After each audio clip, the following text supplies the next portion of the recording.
বন্ধুরা, আপনারা কি জানেন জাফরান কিভাবে চাষ করা হয় এবং কোথায় চাষ করা হয়, আর কিভাবে মানুষ জাফরান চাষ করে কোটি কোটি টাকা আয় করছে?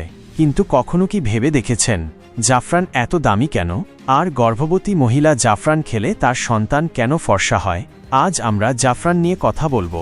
যাই হোক, আপনারা জীবনে জাফরান খেয়েছেন নিশ্চয়ই, সেটা লাচ্ছিতে মিশিয়ে হোক বা যে কোনো খাবারে মিশিয়ে খাওয়া হোক। জাফরানের স্বাদ অন্যরকম, তাই আজকের ভিডিওতে আমরা জাফরান চাষ কিভাবে করা হয় তাও জানব। তাহলে চলুন শুরু করা যাক। বন্ধুরা, জাফরান ঠান্ডা অঞ্চলে চাষ করা হয়, আর সেপ্টেম্বর ও অক্টোবর মাসে এর বীজ বপন করা হয়।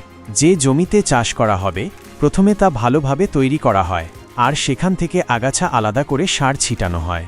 কারণ সার ছিটানোর পর এর বীজ বপন করা হয়, আর প্রায় 5 থেকে 6 মাসের মধ্যে এর চারা গজাতে শুরু করে, আর কয়েক মাসের মধ্যে গাছে ফুলও আসতে শুরু করে। এই ফুলগুলোকে জাফরান বলা হয়, আর এই ফুলের গর্ভমুণ্ডকে জাফরান বলা হয়। আর জাফরান এত দামি হওয়ার সবচেয়ে বড় কারণ হল একটি ফুলে মাত্র 3টি জাফরানের অংশ পাওয়া যায়, আর একটি অংশের ওজন মাত্র 0.002 গ্রাম। অর্থাৎ 1 কেজি জাফরান পেতে প্রায় 5 লক্ষ গর্ভমুণ্ডের প্রয়োজন হয়, যা প্রায় 1,70,000 ফুল থেকে পাওয়া যায়। এই কারণে বাজারে এর দাম প্রতি কেজি 1 থেকে 2 লাখ টাকা। আর ভারতে বেশিরভাগ জাফরান উৎপাদিত হয় কাশ্মীর রাজ্যের পুলওয়ামা অঞ্চলে, আর এখানকার জাফরানের গুণমান সবচেয়ে ভালো বলে মনে করা হয়। আর পুরো দেশের কথা বললে ইরানই সবচেয়ে বেশি উৎপাদনকারী দেশ।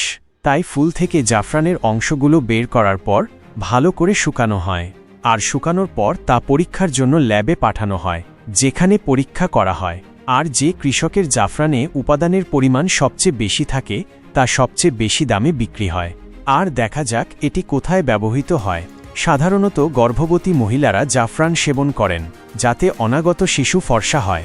একই সময়ে এটি ক্যান্সার প্রতিরোধে সবচেয়ে বেশি ব্যবহৃত হয়, আর ঠান্ডা দিনে সর্দি প্রতিরোধেও জাফরান ব্যবহৃত হয়। তো বন্ধুরা, আজ আপনারা দেখলেন জাফরান কিভাবে চাষ করা হয়। এর পাশাপাশি আপনারা এটাও জানলেন জাফরান এত দামি কেন, আর এছাড়া এটি আমাদের কোন রোগ থেকে বাঁচায় আপনারা এটাও জানলেন।